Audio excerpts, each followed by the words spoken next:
నేను అడుగుతున్నాను, ఆ ఫ్లెక్సీ కట్టడానికి పర్మిషన్ ఎవరు ఇచ్చారు? ఆ ఫ్లెక్సీ కట్టిన వాళ్ళ మీద కేసు వేసి లోపల వేస్తారా లేదా? I'm asking as an advocate. Flexi కట్టిన వాళ్ళ మీద కేసు వేస్తారా లేదా? నేను కన్సర్న్ పోలీస్ స్టేషన్ నల్లపాడి పేసుకెళ్ళి కంప్లైంట్ ఇద్దాం అనుకున్నాను. ఎందుకంటే నేను విజయవాడ నుంచి వస్తూ చూసి ఏంటి ఫ్లెక్సీ కట్టారు, ఎవరో ఒకళ్ళు తన్నుకు చచ్చే వరకు ఇలాంటి ఫ్లెక్సీలు కడతానే ఉంటారా? ఇది పాపం ఇది నిజం అంటూ, ఏది పాపం ఏది నిజం అంటూ లడ్డు బొమ్మ అక్కడ జగన్ ఫ్లెక్సీ కట్టారు సార్. అది అక్కడ ఆయన ఉండే 40% ఓటింగ్ ని రెచ్చగొట్టడమే కదా. మన ఓటింగ్ మనకుంది, ఆయన ఓటింగ్ ఆయనకుంది. కొట్టుకు చచ్చేలాగా కట్టే ఫ్లెక్సీకి పర్మిషన్ ఎవరు ఇచ్చారు?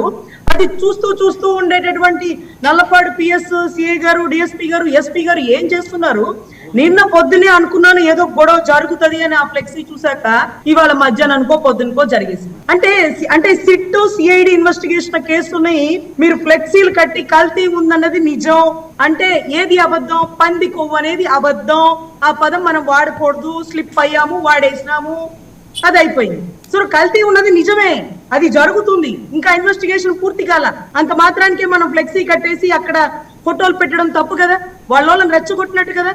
ఈ రోజు కర్రలు పట్టుకొని ఎన్టీ రామారావు గారి బొమ్మ దగ్గర నుంచున్నటువంటి టీడీపీ కార్యవర్గం ఏంటి సంకేతం? మీరు కర్రలు పట్టుకొని ఒక రౌడీ మూకల్లాగా ఆ విగ్రహం దగ్గర నుంచుంటారా? ఎప్పుడన్నా కర్రలు పట్టుకున్న చరిత్ర ఉందా?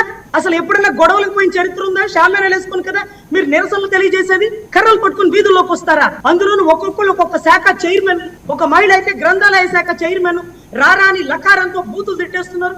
కర్రలు తీసుకొని బయటగా వచ్చేది ఇదా వ్యవస్థకు మీరు ఇచ్చే మెసేజ్? ప్రభుత్వంలో ఉన్నాం కదా అని కర్రలు పట్టుకుని పోతే చూస్తూ ఊరుకుంటారా ప్రపంచం? తప్పు కదా సార్. అది లా అండ్ ఆర్డర్ కి విరుద్ధం. ఫ్లెక్సీ కట్టడమే తప్పు.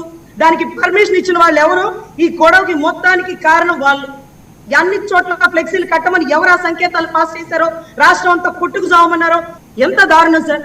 అంటే దారిని పోయేదాన్ని తగిలించుకోవడం, ఆ ఫ్లెక్సీ కట్టడం, అది రెచ్చగొట్టడం, గొడవలు అవ్వడం, తన్నుకోవడం, దేనికి మెసేజ్ ఇస్తున్నాం సార్? సో దయచేసి దీన్ని అయితే నేను పూర్తిగా ఖండిస్తున్నాను సార్. ఆ ఫ్లెక్సీ కట్టమన్న వాళ్ళ నుంచి సరైన సమాధానం రావాల్సిందే సార్.